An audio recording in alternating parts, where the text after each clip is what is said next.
أعوذ بالله من الشيطان الرجيم.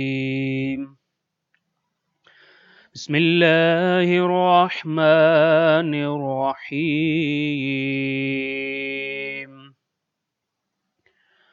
فناداها من تحتها ألا تحزني قد جعل ربك تحتك سريا وهزي إليك بجذع النخلة تساقط عليك رطبا جنيا. سورہ مبارکہ مریم ورس نمبر 24 and 25. حضرت مریم سلام اللہ علیہا کے تذکرہ اور ولادت حضرت عیسیٰ علیہ السلام کا تذکرہ سورہ مریم کی ابتدائی آیات میں ہو رہا تھا. ان آیات میں حضرت مریم کی مشکلات سے باہر نکلنے کے زمانے کو بیان کیا جا رہا ہے. اس سے پہلے تمام تر مراحل وہ بیان کیے گئے جن میں حضرت مریم سلام اللہ علیہا امتحان سے گزر رہی تھیں، آزمائش سے گزر رہی تھیں اور مشکل مراحل سے گزر رہی تھیں. اب قدر آسانیاں پیدا ہونا شروع ہوئی ہیں. سو ارشاد قدرت ہوتا ہے فناداہا، پس آواز دی ان کو، من تحتہا، ان کے نیچے سے، پس ان کے نیچے سے ان کو آواز آئی یا آواز دی گئی، اللہ تحزنی، کہ آپ مت گھبرائیے، کہ تو مت گھبرا، قد جعل، کر دیا ہے، ربو کے، تیرے رب نے، تحت کے، تیرے نیچے، سریا. سری کا دو معنی لغت میں بیان ہوئے ہیں. ایک یہ ہے کہ وہ تازہ پانی کا چشمہ کہ جس سے پانی ابل رہا ہوتا ہے اور بہ رہا ہوتا ہے، اور اس کا دوسرا معنی بھی جو ڈکشنری میں آیا وہ یہ ہے کہ نہر، البتہ چھوٹی نہر جس میں پانی بہ رہا ہوتا ہے، جس کے بارے میں ایک روایت عموماً ہم سنتے رہتے ہیں کہ مثل الصلاۃ کمثل السری علی باب احدکم، کہ نماز کے لیے تیار ہونے کی مثال ایسے ہی ہے کہ تم میں سے کسی کے دروازے پر ایک چھوٹی نہر ہو اور وہ اس میں دن میں 5 مرتبہ نہاتا ہو تو اس کے جسم پر کوئی میل کچیل نہیں رہے گی اس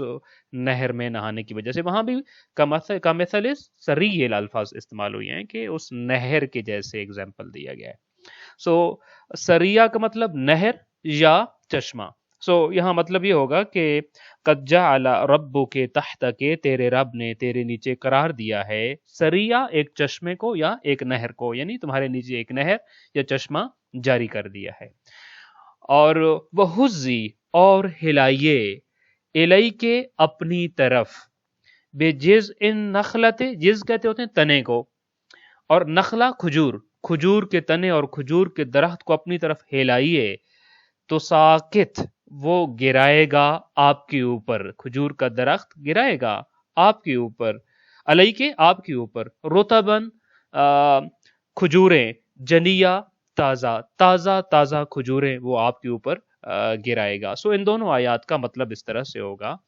کہ اس وقت ان کے نیچے کی جانب سے فرشتے نے ان کو آواز دی کہ غمناک نہ ہو، تمہارے پروردگار نے تمہارے نیچے ایک چشمہ جاری کر دیا ہے اور کھجور کے تنا کو پکڑ کر اپنی طرف ہلاؤ، وہ تم پر تر و تازہ اور پکی ہوئی کھجوریں گرائے گا. اس آیا کی تفسیر کے لیے انشاءاللہ تعالی 2-3 چیزیں خاص طور پہ، چونکہ ہمارا مقصد یہ ہے کہ جب ہم، اور قرآن مجید نے جتنے بھی واقعات کو اور قصص کو بیان کیا ہے ان کا ایک مقصد یہ بیان کیا ہے کہ آپ ان واقعات سے اپنی زندگی میں ریزلٹس کو لیجئے اور پھر اپنی زندگی میں ان واقعات سے عبرت حاصل کر کے اپنی زندگی کو بدلنے کی کوشش کیجئے. سو 2-3 چیزیں خاص طور پہ یہاں ان 2 آیات میں جو ہمارے لیے بہت زیادہ کلکنگ ہیں ان کی طرف ہمیں توجہ کرنا ہوگی انشاءاللہ تعالی. سو ارشاد قدرت ہو رہا ہے فناداہا من تحتہا، کہ انہیں جبرائیل امین نے یا پھر کسی اور فرشتے نے، جبکہ بعض اقوال یہ بھی ہیں کہ خود وہ آواز حضرت عیسیٰ علیہ السلام کی تھی، جو آواز ان کو ان کے نیچے کی طرف سے دی گئی ہے، اس لیے کہ جہاں وہ خود موجود تھی وہ قدر ایک اونچا مقام تھا. اور جیسے ہم پہلے بیان کر چکے ہیں کہ جب ان کو ولادت کا مرحلہ قریب آیا اور درد زہ محسوس ہوا تو حضرت مریم سلام اللہ علیہ ایک خشک کھجور کے تنے کے پاس چلی گئی تھیں اور وہ خشک کھجور جو تھی وہ تھوڑی اونچائی پر تھی، اور اس خشک کھجور کی طرف خالق کائنات کی طرف سے پہلے سے ہی رہنمائی کر دی گئی تھی کہ جب یہ مرحلہ آئے گا تو ان کو اس وقت اس کھجور کے پاس جانا ہوگا. جیسے پہلے میں نے عرض کیا وہ کھجور خشک تھی، اس پر شاخیں تھیں، نہ ہی پھل تھا اور نہ ہی وہ ہری تھی کہ شاخوں یا پھل کے قابل ہوتی. سو فناداها من تحتها، نیچے سے کیوں؟ اس کی دو ریزنز ہو سکتی ہیں. ایک تو یہ کہ وہ چونکہ اونچائی پہ بیٹھی تھی اور لہٰذا جس طرف سے نہر جاری ہوئی یا جس طرف چشمہ جاری ہوا وہ آپ سے تھوڑا سا نیچے مقام تھا، لہٰذا جس مقام سے وہ چشمہ یا نہر جاری ہوئی اس طرف سے آپ کو آواز دی گئی. اور یہ آواز جبرائیل امین کی بھی ہو سکتی ہے، کسی اور فرشتے کی بھی، یا بعض اقوال کے مطابق یہ آواز خود حضرت عیسیٰ علیہ الصلوۃ والسلام کی بھی ہو سکتی ہے کہ آپ کو تسلی اور تشفی ہو جائے کہ بعد میں اسی بچے نے لوگوں سے بات کیسے کرنی ہے. اچھا، آواز کیا آئی؟ اللہ تحزنی، کہ آپ غمناک نہ ہوں، پریشان نہ ہوں، غم نہ کریں، فکر نہ کریں. اچھا، اس سے قبل جیسے میں نے شروع میں عرض کیا کہ جتنے بھی مراحل بیان ہوئے ہیں حضرت عیسیٰ علیہ الصلوۃ والسلام کی ولادت کے حوالے سے، تو وہاں حضرت مریم سلام اللہ علیہ امتحان در امتحان تھیں، ایک ایک کر کے پریشانیاں آ رہی تھیں اور بڑھے جا رہی تھیں. مثلا ہم نے جیسا کہ عرض کیا تھا کہ ایک وقت ایسا تھا کہ بلا اجازت حجرہ حضرت مریم سلام اللہ علیہ میں ایک مرد کا موجود ہونا ایک بہت بڑی مشکل تھی، ان کے لیے ایک پریشانی تھی. پھر اسی طریقے سے اس کا فرشتے کا ان سے ہم کلام ہونا، اور پھر ان کو بچے کی پیدائش کے معاملے کا بتانا کہ ایک بن باپ کے اور بن شوہر کے ایک بچہ جو ہے وہ خالق کائنات کی پلاننگ میں ہے، اور پھر ان کا حاملہ ہو جانا اگلی پریشانی. اور پھر اسی طریقے سے اس کے بعد پریشانیاں اور بڑھ گئی تھیں کہ آپ نے اپنا حجرہ چھوڑ دیا، ایک دور دراز مقام پر منتقل ہو گئیں. اور پھر اس کے بعد اگلی مشکل اس وقت آئے گی جب ان کو درد محسوس ہوا، اور پھر وہ اس بتلائی گئی کھجور کے پاس آ گئیں. اب ان سارے امتحانات یہ ایک ایک کر کے آئے، اور اگلا امتحان، آنے والا امتحان پہلے امتحان سے بڑا اور زیادہ مشکل ہوتا تھا. اب ان امتحانات میں جب حضرت مریم سلام اللہ علیہ کامیاب ہو گئیں تو ان کے کامیاب ہونے کے بعد آپ کو آواز دی جا رہی ہے کہ اللہ تحزنی، یعنی اے مریم اتنے کٹھن حالات میں آپ مایوس نہیں ہوئی، اور آپ نے کوئی غلط قدم نہیں اٹھایا، اور خدا سے کوئی گلہ نہیں کیا، کوئی شکوہ نہیں کیا، اور آپ کہ ہاں مایوسی نہیں آئی، آپ نے کوئی غلط اقدام نہیں کیا تھا. لہذا اس امتحان میں کامیاب ہونے کے بعد اب خدا کی رحمت نمودار ہوئی، اور کہا جا رہا ہے کہ مریم گھبراؤ نہیں، پریشان نہیں ہونا ہے، اس لیے کہ اب غم کے ایام گزر گئے ہیں. اور کیسے گزر گئے ہیں اس کی دو علامتیں فوراً بیان کی. پہلی علامت یہ تھی کہ قد جعل ربک تحتک سریہ، کہ آپ کے رب نے آپ کے نیچے اس وقت تازہ اور میٹھے پانی کا چشمہ جاری کر دیا ہے، یا نہر چل پڑی ہے، لہٰذا آپ ٹھنڈا اور میٹھا پانی پیو. اور یہ بھی ذہن میں رکھو کہ یہ خشک نہر، یہ خشک جگہ پہ ایک چشمہ ابل رہا ہے، یہ خالق کائنات کی رحمت ہی ہو سکتی ہے، اور اس موقع پہ اس کا کوئی وجود نہیں ہو سکتا تھا. اور پھر دوسری علامت یہ بتائی کہ مشکل ایام اور پریشانیوں کے ایام اور کٹھن دور گزر چکا ہے اور اب اچھا وقت آ گیا ہے. اس کی دوسری علامت یہ بتائی کہ وَهُزِّي إِلَيْكِ بِجِذْعِ النَّخْلَةِ، اور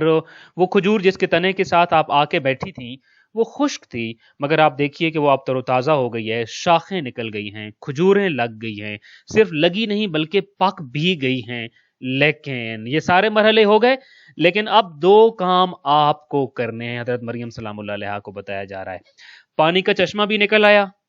اور پانی جاری بھی چل پڑا ہے، لیکن پانی ہاتھوں میں بھرنا بھی خود ہے اور پینا بھی خود ہے. اسی طریقے سے کھجور تر و تازہ بھی ہو گئی، شاخیں آ گئیں، کھجوریں لگ گئیں، پک گئیں، مگر کھجور کا تنا ہلانا بھی خود ہے، کھجوریں جب گریں گی تو اٹھانی بھی خود ہیں اور کھانی بھی خود ہیں. یہ دونوں کام معجزے سے نہیں ہوں گے، بلکہ اے کنیز خدا آپ کو یہ دونوں کام خود کرنا ہوں گے. پانی پینے کا اہتمام بھی آپ نے خود کرنا ہے، کھجور چننے اور اٹھانے اور کھانے کا کام بھی آپ نے خود ہی سر انجام دینا ہے. یہاں ایک سوال ذہن میں آتا ہے جب اس مرحلے پہ انسان پہنچتا ہے کہ خدایا جب حضرت مریم سلام اللہ علیہ کے لیے اتنے بڑے بڑے اہتمام ہو رہے ہیں کہ ایک بن باپ کے ایک بچے کا پیدا ہونا اور ایک خاتون کا حاملہ ہو جانا اور ایک باکردار خاتون کا بغیر شور کے حاملہ ہو جانا، یہ کچھ چھوٹا سا معاملہ تو نہیں ہے. یہ حضرت عیسیٰ کی ولادت ایک پہلا اور آخری واقعہ تھا اس حوالے سے. خدایا جہاں اتنے بڑے بڑے اہتمام کیے گئے حضرت مریم سلام اللہ علیہ کے لیے، تو پانی پینے سے اور کھجور کھانے سے جو طاقت ملتی ہے اور جو تر و تازگی ملتی ہے انسان کو، تو وہ تو تو خود اگر چاہتا اور وہ تو بنا کھجور کھائے اور بنا پانی پلائے حضرت مریم سلام اللہ علیہ کے وجود میں وہ طاقت بھی دے دیتا، وہ تر و تازگی بھی دے دیتا، اور وہ جو ہے ہمت اور طاقت اور ان میں اندر آ جاتی، تو تیرے لیے تو کچھ بھی ناممکن اور مشکل نہیں ہے۔ یہ کام تو ان کاموں کی نسبت بہت آسان ہے جو اہتمام اور جو کام تو حضرت عیسیٰ علیہ السلام کی ولادت کے سلسلے میں حضرت مریم سلام اللہ علیہ کے ہمراہ کے لیے انجام دے رہا ہے۔ تو خدایا جہاں اتنے بڑے بڑے کام معجزے سے ہو رہے ہیں، تیری حکمت سے ہو رہے ہیں، تیرے حکم سے ہو رہے ہیں، کن فیکون سے ہو رہے ہیں، وہاں اس پانی کو پلانا بھی تیری طرف سے ہو سکتا تھا، کھجور کا کھلانا بھی تیری طرف سے ہو سکتا تھا، یا پھر پانی پینے اور کھجور کھانے سے جو تر و تازگی اور طاقت آ سکتی تھی وہ آٹومیٹکلی بغیر کھجور کھائے اور بغیر پانی پیے بھی حضرت مریم سلام اللہ علیہ کے اندر وہ تر و تازگی آ سکتی تھی کہ ان کو کھانے کی اور پینے کی ضرورت ہی نہ پڑتی۔ تو یہ کیوں کہا گیا کہ چشمہ ہم نے نکال دیا، پانی آپ نے خود پینا ہے؟ کھجور کے درخت کو سرسبز کر کے تنے شاخیں سب ٹھیک کر کے اس کے اوپر کھجوریں لگ گئیں، پک گئیں، مگر گرانے بھی آپ نے خود ہیں، کھانے بھی خود ہیں۔ تو یہ کام کیوں ہے؟ اس کا جواب یہ ہے، اور جو ہم نے اپنی زندگی کے لیے جس بات کو سمجھنا ہے وہ یہ ہے، یہاں قانون خدا سمجھنا ہے ہم نے۔ قانون خدا یہ ہے کہ جو عمل انسان خود انجام دے سکتا ہے اس کام کو اور اس عمل کو اللہ ہمیشہ بندے کے اوپر چھوڑ دیتا ہے کہ میرا بندہ اب تو خود حرکت کر تاکہ تیرا نصیب تجھ کو ملے۔ لہذا چشمہ جاری کرنا حضرت مریم سلام اللہ علیہ کے بس میں نہیں تھا، کھجور کو تر و تازہ کرنا حضرت مریم سلام اللہ علیہ کے بس میں اور اختیار میں نہیں تھا، وہ کن فیکون والے امور تھے۔ لیکن جب اللہ نے اپنی حکمت سے وہ امور کر دیے جو حضرت مریم سلام اللہ علیہ اس وقت انجام نہیں دے سکتی تھیں، تو اب جو کام حضرت مریم سلام اللہ علیہ کے کرنے کے تھے وہ حضرت مریم سلام اللہ علیہ پہ چھوڑے گئے کہ یہ کام آپ خود ہی کریں گی۔ لہٰذا اس سے دو باتیں ہم نے سیکھنی ہیں۔ ایک بات تو یہ ہم نے سیکھنی ہے کہ جو کام میرے اور آپ کے بس کا ہے وہ ہم نے کرنا ہے، اور اس کے بعد نتیجہ خدا کی ذات پہ چھوڑ دینا ہے۔ نتیجہ تب ملے گا جب ہم اپنے حصے کا کام کر کے خدا سے توسل اور توقع کر رہے ہوں اور بھروسہ کر رہے ہوں کہ اب انشاءاللہ تعالی وہ حالات کو ہمارے جو ہے وہ لیے بہتر کرے گا اور ہمارے حق میں موڑ دے گا۔ یہ کب آپ یہ بھروسہ کر سکتے ہیں، یہ توکل کر سکتے ہیں اور یہ امید کر سکتے ہیں کہ خالق کائنات حالات کو ہمارے حق میں موڑ دے گا اور اچھا وقت آئے گا اور اچھا نتیجہ مجھے ملے گا؟ یہ تب کر سکتے ہیں کہ جب ہم وہ تمام کام خود کر لیں کہ جو کام کرنے کی ذمہ داری ہمیں دی گئی ہے، جس کام کی استطاعت اور طاقت ہمارے اندر ہے۔ لہذا جو کام ہم خود انجام دے سکتے ہیں وہ کام انجام دینے کے بعد پھر اللہ کی ذات کے اوپر بھروسہ کرنا چاہیے، توکل کرنا چاہیے۔ حضرت حاجرہ سلام اللہ علیہ نے بھی یہی کیا، حضرت مریم سلام اللہ علیہ کے چیپٹر میں بھی یہی ہے۔ آپ خود حضرت زہرا سلام اللہ علیہ کی جو آپ کہہ لیجئے سٹرگل تھی امامت کے دفاع کے لیے، اس میں بھی دیکھ لیں تو یہی ہے، اور حضرت زینب سلام اللہ علیہ نے جو بقائے کربلا اور بقائے مشن حسین کے لیے کام کیا، وہاں پہ بھی یہ ہے۔ بظاہر یہاں یہ سارے کام ناممکن نظر آ رہے تھے، وہاں اس جگہ پہ پانی کا ملنا حضرت اسماعیل کے لیے مشکل تھا، یہاں پر ایک بے آب و گیا جگہ ہے اور یہاں پہ کھجوریں اور تازہ پانی کے چشمے نہیں تھے۔ پھر اسی طریقے سے حضرت زہرا سلام اللہ علیہ کا اس کمیونٹی میں جانا کہ جو جس کمیونٹی سے وہ دکھ اور درد میں مبتلا ہوئی تھیں، اور ان سے یہ توقع رکھنا کہ وہ حق زہرا سلام اللہ علیہ واپس کر دیں گے، اور پھر اسی طریقے سے حضرت زینب سلام اللہ علیہ کا اس پازیٹیو مائنڈ کے ساتھ اور اس امید کے ساتھ بازار کوفہ و شام کی طرف سفر کا آغاز کر دینا کہ میں انشاءاللہ تعالی پیغام حسینیت کو پہنچا کے آؤں گی اور حسینیت کا علم گاڑ کے آؤں گی۔ حالانکہ 72 لاشیں آپ خود دیکھ کے جا رہی ہیں اپنی آنکھوں سے، اور ان لاشوں میں سے ایک لاشا خود فرزند رسول امام حسین علیہ السلام کا بھی ہے۔ مگر اپنے حصے کا کام کرنے سے پہلے اگر آپ مایوسی اختیار کر رہے ہیں تو یہ مایوسی کفر ہے۔ اپنے حصے کا کام کیجئے، نتیجہ اللہ کی ذات آپ کے حق میں دے گی انشاءاللہ تعالی۔ یہ اللہ کی ذات کا قانون ہے اور فطرت کے قانون کے طور پر خداوند متعال نے ہمیں سمجھایا ہے۔ اور یہاں حضرت مریم کے چیپٹر میں ہمیں یہ دوبارہ سے ریمائنڈ کرایا جا رہا ہے کہ مریم سلام اللہ علیہ کے لیے بھی کھجور کا پیڑ جو ہے اس کو سرسبز کرنا بظاہر کتنا مشکل کام، اس کی فوراً شاخیں نکلیں، فوراً اس کے اوپر پھل لگے، پک جائے، اتنے مشکل کام ہو گئے۔ اب اس پھل کو گرانا کوئی مشکل کام نہیں تھا، خالق کائنات چاہتا تو شاید وہاں کوئی پرندہ آ کے بیٹھتا اور وہ چونچ مارتا اور وہ گر جاتا، ہوا چلتی اور وہ گر جاتی کھجور، مگر نہیں۔ وَهُزِّي إِلَيْكِ بِجِذْعِ النَّخْلَةِ، مریم کھجور کے تنے کو پکڑ کر اب اپنی طرف ہلائیے، تُسَاقِطْ عَلَيْكِ رُطَبًا جَنِيًّا، اب تر و تازہ کھجوریں آپ کے اوپر گریں گی، اور پھر آپ یہ کھجوریں جو ہے وہ کھائیں گی تو آپ کو تازگی بھی ملے گی اور طاقت بھی ملے گی۔ حضرت امام محمد باقر علیہ السلام سے ایک روایت مروی ہے، نبی کریم صلی اللہ علیہ وآلہ وسلم سے بھی ایک روایت مروی ہے کہ وہ خاتون کے جن کے ہاں وضع حمل ہوا اور بچے کی پیدائش ہوئی ہو، ان کو پہلی غذا جو ہے وہ کھجور ہی کھلانی چاہیے. تازہ میسر ہو تو تازہ کھلائیے، تازہ میسر نہ ہو تو بازار میں جو اویلیبل اچھی کھجور ہے وہ ضرور کھلائیے. نبی کریم صلی اللہ علیہ وآلہ وسلم کا فرمان ہے. امیر المومنین علی ابن ابی طالب علیہ الصلوۃ والسلام سے منقول ایک فرمان ہے، اور یہ فرمان امام محمد باقر علیہ الصلوۃ والسلام سے بھی روایت کیا گیا ہے کہ آپ نے فرمایا کہ اس کائنات میں جس عورت کے ہاں وضع حمل ہوا اور بچہ پیدا ہوا، اس کے لیے تازہ کھجور سے زیادہ مفید اور کوئی غذا اس وقت میں نہیں ہو سکتی ہے. لہٰذا وہ خواتین کے جن کے ہاں وضع حمل ہوتا ہے ان کی پہلی خوراک کے طور پر کھجور کا اہتمام کیا جاتا ہے، اور یہ کیا جانا چاہیے. اور اچھا، اب یہاں ایک بات اگرچہ ضمناً ہے مگر میں سمجھتا ہوں یہ اس بات کا موقع اور محل ہے، اس کو یہاں پہ بیان کیا جانا چاہیے. اب یہ دیکھیے اس آیا میں یہاں پر کھجور کا کنیکشن اس چیز کے ساتھ کہ وہ جو خاتون جس کے ہاں ابھی جو ہے وہ وضع حمل ہوا ہے، اس کے ہاں بچے کی پیدائش کے بعد کھجور کے کھانے کا کیا تعلق اور واسطہ ہے، اس آیا میں کوئی چیز بیان نہیں کی گئی. کہیں یہ لفظ نہیں لکھا گیا کہ یہ ایک چیز یہ بھی ہو سکتی تھی کہ بائی چانس جہاں حضرت مریم سلام اللہ علیہ موجود تھیں ولادت حضرت عیسیٰ علیہ السلام کے وقت، وہاں وہ درخت ہی کھجور کا تھا. این ممکن ہے وہاں آم کا درخت ہوتا، کیا پتا امرود کا درخت ہو سکتا تھا، کیا پتا سیب کا ہو سکتا تھا. لہٰذا جس درخت کے ساتھ حضرت مریم بیٹھی ہیں تو اسی درخت کو ہلایا جاتا اور وہ چیز گرتی اور وہ حضرت مریم کھا لیتی. لہٰذا یہ کہنا کہ چونکہ حضرت مریم سلام اللہ علیہ جس درخت کے نیچے بیٹھی تھیں اور وہ کھجور کا تھا اور کھجور کا بڑا تعلق ہوتا ہے، یہ تعلق تو ہمیں تو کہیں سے نظر نہیں آ رہا. اس طرح کی اپروچ آج کل ہمارے ہاں لبرلز کے ہاں ہے کہ وہ یہ سمجھتے ہیں کہ شاید قرآن مجید میں یا سنت میں جو چیزیں بیان کی جا رہی ہوتی ہیں اور جو واقعات بیان کیے جا رہے ہیں وہ بھی بالکل ہماری طرح کے واقعات ہوتے ہیں. نہیں، یہاں سمجھیے قرآن و سنت میں بظاہر معمولی چیزوں کے پیچھے بھی بہت بڑی حکمت ہوتی ہے، بہت بڑی حکمت ہوتی ہے. قرآن و سنت میں جو کچھ بیان ہو رہا ہے اس میں کچھ بھی ایسا نہیں ہے کہ جو آپ کہیں کہ اتفاقاً ہو گیا یا اضافی آ گیا ہے یا جو ہے وہ غیر ضروری چیز آ گئی ہو. ایسا کہیں پر بھی آپ کو فالتو بے مقصد اور زیادہ چیز نہیں ملے گی. اب میں مثال اس لیے دے رہا ہوں کہ ہمارے یہاں عموماً کہا یہ جاتا ہے کہ یہ داڑھی آپ اسلام میں کہاں سے لے آئے، یہ تو اس زمانے میں کلچر ہوتا تھا، عربوں کے یہاں داڑھی رکھنے کا ہی کلچر تھا، لہٰذا نبی کی داڑھی بھی تھی، ائمہ معصومین علیہ السلام نے بھی داڑھی مبارک رکھی ہے. پھر جی آپ یہ کھلے کپڑوں اور ابا کبا کا اور امامہ کا کانسیپٹ کہاں سے لے آئے، یہ تو جاہل عرب بھی پہنتے تھے اور یہ تو جاہل عربوں کا بھی لباس تھا، اور جس کو نبی کریم صلی اللہ علیہ وسلم نے اس لیے پہنا کہ چونکہ یہ عربوں کا لباس تھا. تو پھر یہاں پر میں اس لیے کہتا ہوں کہ یہ حضرت مریم نے تو اس درخت کو اس لیے ہلایا کہ یہی درخت تھا جس کے پاس وہ بیٹھی ہوئی تھی، مگر نہ کوئی بھی درخت ہو سکتا تھا. اس مثال کے موقع پہ اس بات کو سمجھیے. یہ جو لوگ کہہ رہے ہوتے ہیں، اسی طریقے سے کچھ لوگ یہ کہتے ہیں کہ نبی کریم صلی اللہ علیہ وآلہ وسلم نے کہا ہے کہ جو کھجور کے ساتھ روزہ افطار کرنا چاہیے. نبی کریم تو ایسی کوئی حدیث نہیں ہے، بلکہ نبی کریم تو ویسے افطار کرتے تھے چونکہ ان کے ہاں کھجور بہت زیادہ مدینہ میں ہوتی تھی، تو لہٰذا افطار میں کھجور ایزیلی اویلیبل ہوتی تھی. تو ان چیزوں کو معمولی بنا کے پیش کر دیا جاتا ہے کہ نہیں، ان چیزوں کا سیرت سے کوئی تعلق نہیں ہے، قرآن و سنت سے کوئی تعلق نہیں ہے. میں جیسے پہلے عرض کیا ہے کہ نہیں، قرآن و سنت میں بظاہر معمولی نظر آنے والی چیزوں کے پیچھے ایک بہت بڑی حکمت ہوتی ہے. لہٰذا آپ لبرلز کے ہاتھ کبھی نہ چڑھیں،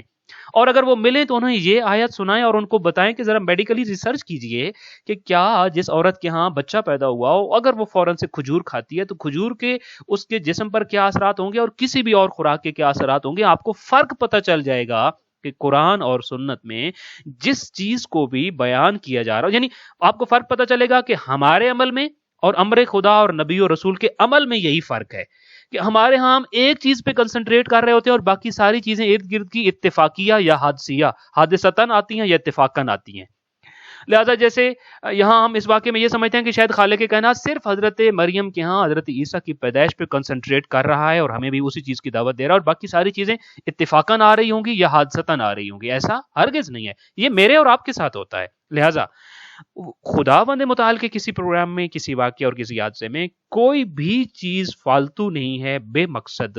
اور زائد نہیں ہے. انشاءاللہ تعالیٰ اس آیت کا ایک اور پیغام بھی جس کو ہم اگلی آیت کے ساتھ ملا کے پڑھیں گے. دعا ہے خالق کائنات ہمیں مذہب حقہ کو کما حق سمجھنے کی توفیق عطا فرمائے اور اپنی زندگی میں حضرت مریم سلام اللہ علیہ کے حوالے سے یہ جملہ قرآن مجید نے کہا ہے کہ وَحُزِّی إِلَيْكِ بِجِذْعِ النَّخْلَةِ کہ کھجور کے تنے کو خود ہلانا پڑے گا، تب خالق کائنات ہمیں تازہ کھجور بھی عطا کرے گا۔ اور ہماری زندگی میں جہاں پر بھی جو بھی کھجور کا تنا ہمارے لیے تازہ ہوا کا جھونکا اور اچھے نتائج کا سبب بن سکتا ہے، اس کو ہم نے خود تلاش کرنا ہے، خود ہلانا ہے۔ انشاءاللہ تعالی خالق کائنات پھر ہماری امیدوں کو برلائے گا اور ہمیں مایوس نہیں کرے گا، لیکن شرط یہ ہے کہ عمل خود کریں۔ آپ کے حصے میں جو کام آتا ہے وہ سارے کا سارا آپ 100% اور 100% کریں، اور اس کے بعد انشاءاللہ تعالی نتیجہ خدا پہ چھوڑیں۔ خدا کی ذات آپ کو کبھی مایوس نہیں کرے گی۔ دعائے خالق کائنات